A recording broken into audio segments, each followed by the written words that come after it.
Encore une fois, une bougie s'est éteinte. Un enfant s'est couché sans revoir le matin. Des coups du silence, des regards qui s'éloignent, une famille qui ne retrouve plus son chemin.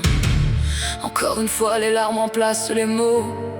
Le temps s'arrête devant tant d'injustice. Comment expliquer qu'un enfant tombe si tôt sous la haine, la violence et l'indifférence complice?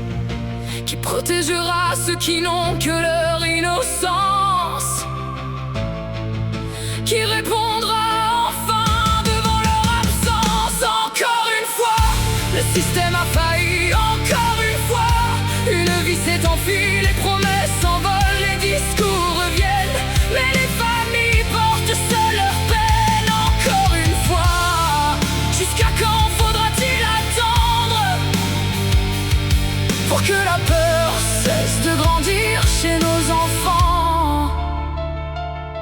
La jeunesse d'aujourd'hui cherche encore ses repères. Le respect se perd dans le bruit des colères. Les parents, l'école, la justice, l'État, chacun porte une part de ce combat-là. Il ne suffit plus de parler après les drames, ni d'empiler des mots devant les caméras. Il faut du courage, des actes et des règles pour que nos enfants retrouvent enfin leur voix.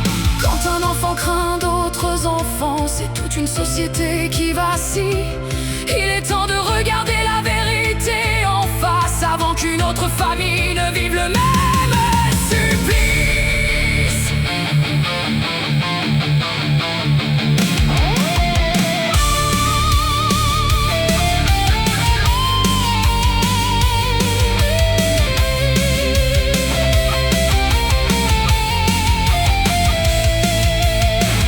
Encore une fois, plus jamais ça, qu'aucun enfant ne tombe dans l'oubli, que chacun assume enfin sa responsabilité.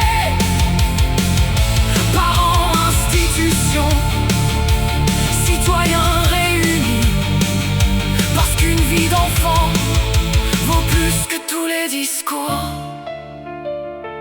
et qu'il est encore temps de choisir la lumière.